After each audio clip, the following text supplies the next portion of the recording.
मैंने इंटरव्यू में जो है, यूपीएससी के इंटरव्यू में जो है, मैं लगातार 2 बार से अपनी जो हॉबी लिख रहा था, वो हॉबी क्या थी? कविताएं लिखना। लेकिन यूपीएससी वाले पता नहीं क्यों कविता सुनना ही नहीं चाह रहे थे। तो इस बार जब मैं आरएस का इंटरव्यू देने गया तो मैंने सोचा कि कैसे भी करके एक कविता तो क्या करके आनी है, सुना, क्योंकि लिखी ही इसीलिए है कि किसमें सुनाएंगे? इंटरव्यू में, और सुनाने का मौका ही नहीं मिल रहा है। तो सहयोग देखो कि जैसे जैसे मेरे इंटरव्यू में इस बार जो आरएस में नंबर है वो नंबर है 75। कितने हैं? यानी आरएस में 75 का मतलब बहुत अच्छे नंबर हैं। ठीक है, तो यूपीएससी में ऐसा हो नहीं रहा था। यूपीएससी में अच्छे नंबर नहीं आ रहे थे क्योंकि मैं जैसे आप कई बार ऐसा होता है ना कि आप बहुत अच्छा खेलना चाहते हैं, लेकिन जैसे ही आपने पहली बॉल पे छक्का लगाने के बारे में सोचा और पीछे से किसी ने आपको स्टंप आउट कर दिया, फिर आप भरे के भरे पवेलियन लौटते हैं कि अरे यार रह गया वो सब है ना, ये पीछे वाले तो जा रहे हैं भाई सारे। अच्छा, इसी तरह से नंबर वाइज भेजा जाता है। अच्छा, कुछ अपवाद जा सकते हैं। अच्छा, ऐसा क्या? तो ठीक है, छोड़ो, तो मैं कविता सुनाता हूं आपको, है ना। तो मेरा इंटरव्यू जस्ट मंजू मैम के बोर्ड में था, और जैसे ही मैं गया पहला ही सवाल उन्होंने पूछा था कि आपकी हॉबी क्या है। तो हम तैयार करके गए थे कि हॉबी मैम कविता सुनाना है, मतलब कविता सुनाना नहीं है, कविता लिखना नहीं। कविता सुनाना तो फिर ये तो गलत हॉबी हो गई ना, किसी को भी पकड़ के कविता सुना रहे, जैसे अभी आपको रोका है मैंने। तो कविता लिखना है, तो उन्होंने कहा अच्छा अच्छा कविताएं लिखते हैं, तो फिर बताओ कैसी कविताएं लिखते हैं आप। मैंने कहा मैम जो मुझे भावनात्मक रूप से इमोशनली टच कर जाते हैं जीवन के ऐसे क्षण, उसमें मैंने कविताएं लिखता हूँ। जैसे 6 महीने पहले मुझे एक बेटी का पिता बनने का सौभाग्य मिला, तो उसी पे मैंने एक कविता लिखी। अब देखो, ये बेटी वाली ये बात क्यों बोली? क्योंकि अपन याद ही वही करके आए हैं, तो अब सुनाना है। तो उन्होंने कहा हाँ तो फिर सुनाओ।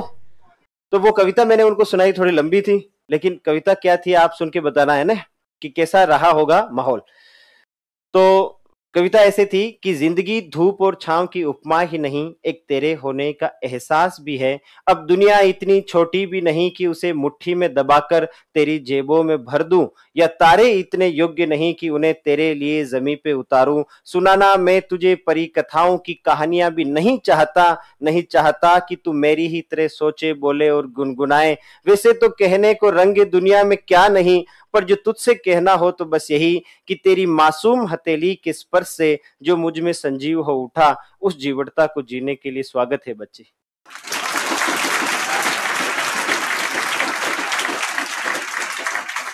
तो ये किस पे लिखी हुई कविता थी? बेटी पे लिखी हुई कविता थी। तो पूरा जो बोर्ड का माहौल था वो कैसे हो गया? वाह वाला हो, वाह वाला। तो आसपास जो बैठे हुए थे दोनों, वो मैडम की तरफ देख के बोले कि बहुत बढ़िया सुनाई, बहुत सुंदर मैम, बहुत सुंदर। तो फिर हमें लग गया था कि अब जो है मामला अपने पाले में आ गया। और उसके बाद जो पूरा इंटरव्यू हुआ वो बस ऐसे हुआ था कि उन्होंने मान लिया था कि हाँ जो है हम संतुष्ट, क्योंकि मैंने ये देखा है इंटरव्यू में जो है कुछ नहीं है, इंटरव्यू में आप उन्हें कैसा फील कराते हैं इसी के नंबर आपको मिलते हैं। यदि उनको आपने अच्छा फील कराया तो नंबर अच्छे आएंगे, और यदि उनको बात करके ऐसा लगा और वो ही अनसर्टन हो गए, पूरी अपने जीवन के कुछ मूल्य उनके हिल गए आपसे बात करके, तो उनको लगेगा कि ये तो अस्थिर करके चला गया आदमी, तो फिर नंबर नहीं मिलते।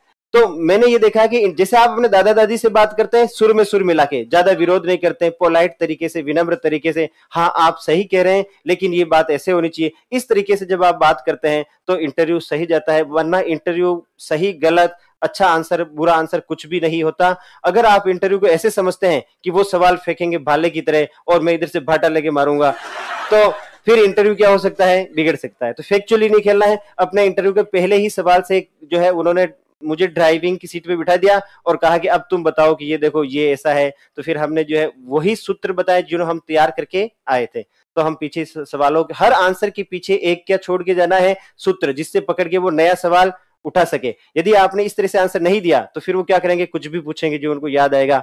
फिर वो बोलेंगे हाँ बताओ लिथियम कहाँ से मिला, और बताओ लोहा कहाँ से मिला, और फिर वो भी बता दोगे तो फिर कुछ भी पूछेंगे कि बताओ ऊँटनी का दूध अच्छा होता है कि बकरी का दूध अच्छा। तो कैसे बना रहना है? थोड़ा जिंदा बना रहना है किसमें? इंटरव्यू। इसलिए मैं क्या जोर दे रहा था? भाषा के ऊपर। भाषा क्या होती है कि जब आपको बातें बनाना आता है, थोड़ी अच्छे से बात कर सकते हो, घुमा सकते हो बातों को, तो फिर आप मैनेज कर लोगे कहाँ? और इंटरव्यू के मार्क्स आपकी सफलता में कितना बड़ा योगदान दे सकते हैं ये आप देख ही रहे हैं। ठीक है, धन्यवाद। आज पहले मैं जाऊंगा, रुको रुको, अरे रुक रुक रुक, रुक जाओ।